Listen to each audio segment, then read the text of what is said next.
আমরা ইন্টারপোলে পাঠানোর জন্য আপনারা জানেন যে প্রক্রিয়াটা হচ্ছে আমাদের এখান থেকে কোর্টের আদেশ এবং আমাদের চিঠি সহ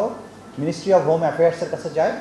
এবং হোম অ্যাফেয়ার্সের আন্ডারে অর্থাৎ ইন্সপেক্টর জেনারেল অফ পুলিশের অফিসে একটা আলাদা সেকশন আছে, সেখান থেকে এটা ইন্টারপোলের কাছে পাঠানো হয়। আমরা যাদের বিরুদ্ধে আজকে এই রেড নোটিশ অথবা ইন্টারপোলের মাধ্যমে রেড নোটিশ জারি করার জন্য পাঠিয়েছি তারা হলো মিস্টার ওবায়দুল কাদের,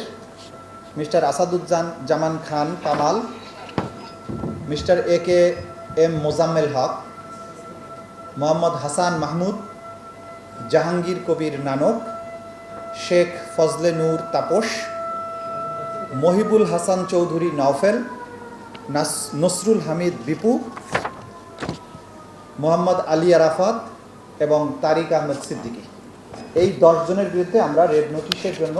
সমস্ত ডকুমেন্ট তৈরি করে আমাদের অফিস থেকে ইন্সপেক্টর জেনারেল অফ পুলিশের অফিসে পাঠিয়েছি এবং তারা সেখান থেকে যথানিয়মে এটা ইন্টারপোলের কাছে পাঠাবে।